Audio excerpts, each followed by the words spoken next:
Only think of the heavy snow depth around in the woods, and as the snow melts, you get moisture into the roots of the trees to take the sap up through and collect it.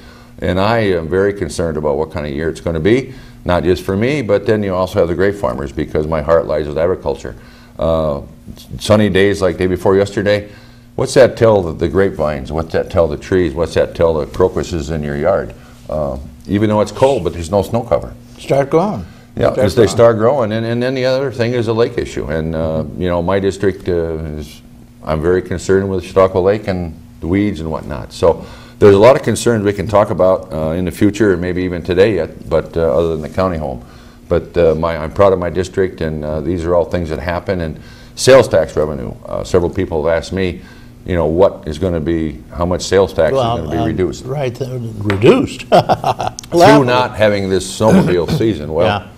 There'll be a reduction. Yeah, well, we have the big problem, of course, of our county executive called the last year's budget phony. Mm-hmm. He said, what you did was take a lot of the costs that we're going to have to bear for this year and switch them into next year. We did. So next year, you'll have double the cost. What are you going to do for the money? Well, that's a good question. That's a good question. And I sometimes wished I hadn't supported that budget, but it was going to pass, and we did, and we had made agreement prior to the budget night that night not to cut it back that much, and people came in and decided we could get to the 2%, and we got there. And the one thing that really concerns me is I think we ended up with a $900,000 sales tax increase. That's almost $1 million bucks. I mean, increase. Well, I mean, in revenue. And we anticipated it. We were going to have a $900,000 increase in revenue. Mm-hmm. I don't know if that's going to happen. Oh, I don't think it is. And we took out, speaking of the county home, we took out $500,000 of basically matching funds, IGT funds, so the county home won't get that money. So we did some things because it's on both sides. People complain about the taxes. What are you going to do about it? We try and do things, and we get complained too because we're trying to maybe market the county home and save the taxpayers this county some money. So it's a double-edged sword. You go do the best you can and come up with the answers that hopefully that will give people some information that they desperately want. Okay. Yeah, it looks like the only way they can raise this huge new double budget is through real estate taxes. And of course, we're already the highest tax county in the United States, period, on a realistic basis. I don't know what's going to happen. Are people going to just have to move or lose their houses? More seniors will lose their houses. They're losing them right and left. If you move, how much better is it somewhere else? And I, for one, I have real estate, and certainly the last thing we want to do is raise your real property taxes. So it's going to be a very challenging year. Well, you got rid of the cow farm, right? Got rid of my dairy farm, but here again, I still maintain property and build a house and still maintain my agricultural. A new house, right? Yeah, well, we manufactured home we put up for my wife and I. What's that, a side-by-side or something? Well, basically it's a side-by-side, and they bring in two sides and put it together, and we build a garage and a small porch on, and then I still have my agricultural business and do cropping and spraying. Okay, so you do your lot in the grapes then, huh? Well, not in the grapes. I do everything but the grapes. Oh, what do you spray? I spray herbicide on corn ground. I cover about 5,000 to 6,000 acres a year as far as all this corn you see around. Yeah, the corn for the cattle, right? Yeah, and now, who'd you sell the cattle to? The Amish? An Amish guy. An Amish guy. Mm-hmm. They're the only ones, they tell me, who can do it profitably these days for some Well, it's reason. tough. I don't care what you are, whether you're a dairy farmer milking in a parlor or a freestall, but if you're Amish, it's just tough in the agricultural industry as a dairy industry. The dairy industry still is in real trouble. It's tough. It's just tough. But I enjoyed it all my life, and you reach the point that you can't do it like you did when you were 25 years old. Oh, right. And yeah, I'm the same way. I have a wood burner now. All my life I've used a wood burner. Mm-hmm. I mean, all my life just about. And this year it became so laborious for me to stack it all and then bring it in and restack it and fuel the fire. I said, I just can't do it. I'm getting too old. Well, and I priced a new wood burner approved by New York State and to do my house with in my garage. And I was going to be upwards of $15,000 for this new New York State approved system. So I didn't do it. I have propane. Is that with an outside burner? Mm-hmm. Yeah. Approved by New York State with the new standards, though. Forget it. $15,000. Well, that's with the pumps, because I put radiant heat in my basement floor in my garage. I have forced air heat in my house, but that was a plenum and a forced air heater too. Yeah, boy, that's something. Gone are the days when you could buy a nice little wood burner. They're airtight for about $200. Yeah, yeah, that was back then. You put it in your living room, Yeah. though. You don't try to keep it outside. Yep. So, but anyways, that's, and we also got some meetings coming up this week of the committees. Which are you on? I'm now chairman of the Planning and Economic Committee. With that goes a duty of being on the IDA board, which I've only been to Tell one us what meeting. IDA is. Well, it's Industrial Development Agency, and it's housed actually in Jamestown, but for example, they do loans for businesses that may want to, they maybe won't get enough money at the bank, but for example, we had a store in Sherman. They got an IDA loan. They brought the store into Sherman.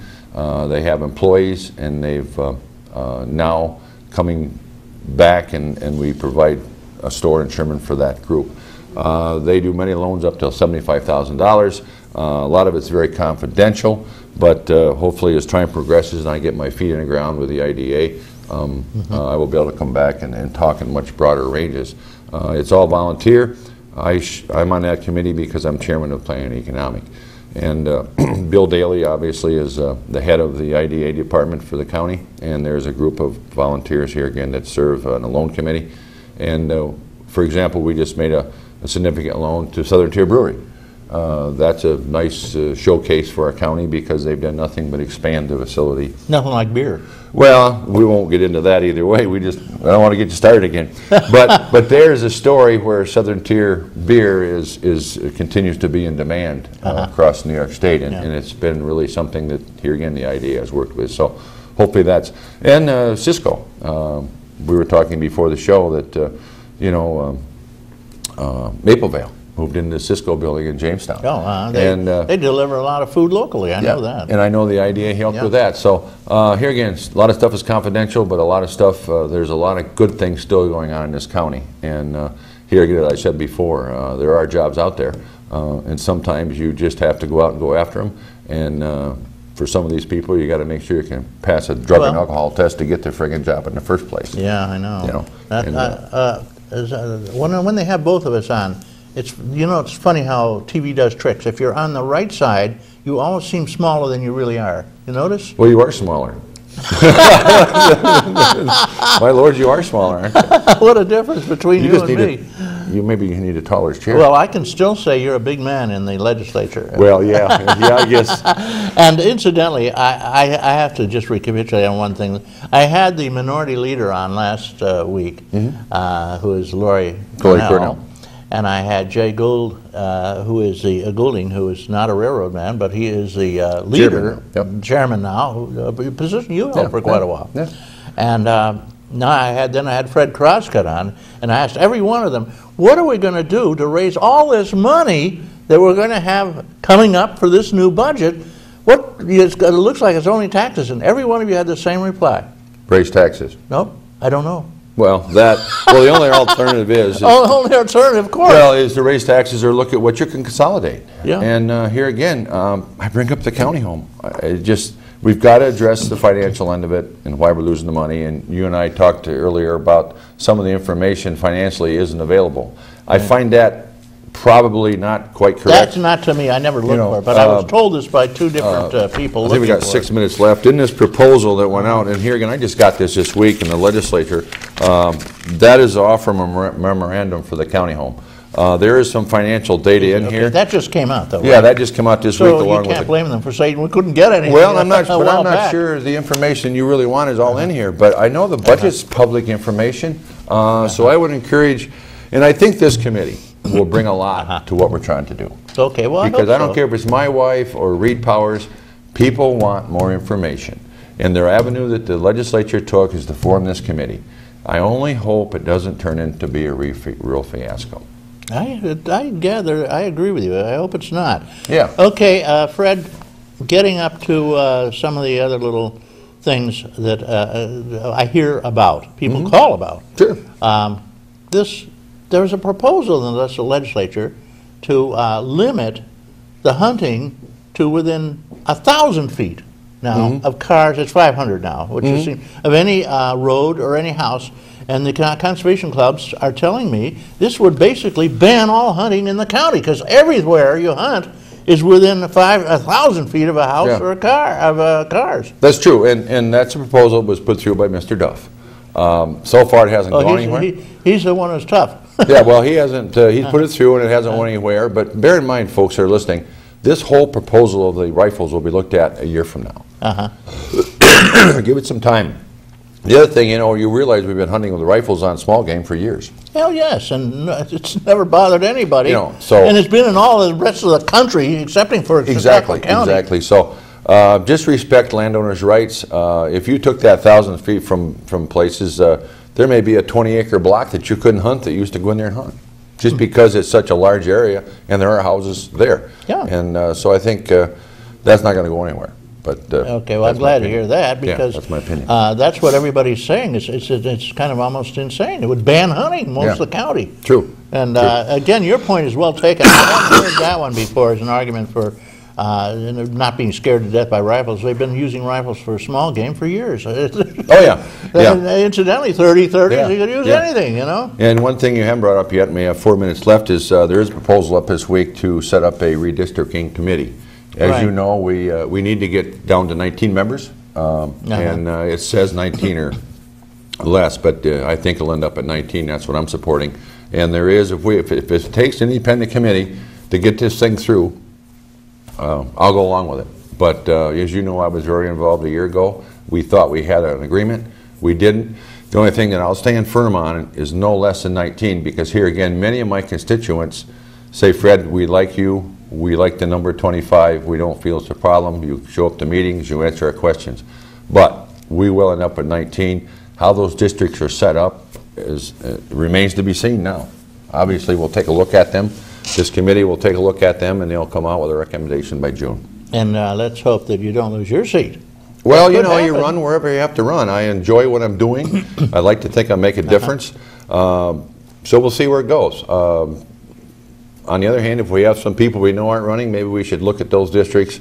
And I don't want to be called political, but if we know we have people in 2 years that aren't running, let's take a look at that district so maybe you don't offend. So there's no pain. There's no pain. And so we'll see where it goes and talk about it. That's an interesting way of doing it, is just say, hey, if we have a non-incumbent here, let's throw that one into the hat. Yeah, and look at that district. But on the other hand, I'm representing Chautauqua Lake now. I'll say this very sincerely. Vince, Oregon, and I want to continue to represent Chautauqua Lake. Okay, you're going to still represent the lake. God bless you. Thank you very much for giving up your Saturday morning. You come again soon? Whenever you call me. Okay, well, Mr. Gould did a wonderful job, but he said he doesn't particularly like to do it. You do. You're good at it. I don't have a problem with it. I'm Fred, and that's who I am. Okay, well, as long as we have both sides, we have Lori Cornell and we have you, and occasionally Mr. Goulding, we'll be all set. Sure, you get dialogue. You get debate, and that's a good thing. March 1st, deadline. Do not forget it, senior citizens. That's the deadline. It's over. So make it the 29th of April. What is it, 30th of April? It's January, February, March, April. 30th of April. Yeah. You get your, not April, February, this month. February. 2 weeks. Get your star in by the end of this month, February, because it'll save you a bundle. And you have to have a special meeting. You got to show them your state taxes. You got to sit down. You got to fill out a form. It's not a big deal, and they help you with it. Especially Bonnie over in Westfield, very helpful. I wanted to thank all the people who called in, and sorry, last caller, you'll get your chance next month maybe, or whenever we have Fred wrong. I've tried your maple syrup. It's wonderful stuff. Well, good. It's liquid gold. Yes, it is. Okay, so Fred, we'll see you again soon. And I want to thank special people here: Chuck Kelsey, Devin Taylor, Chris Bird, Randy Bird, Chris Remaker, Jeff Zook, our chief engineer, Don Zenz, our photographer, and Randy Bird, again, because he's a photographer, engineer, and everything else. He runs around, does all kinds of things. He even puts my mic on for me. John Hamels, and I want to thank all the people that called in and are listening and viewing.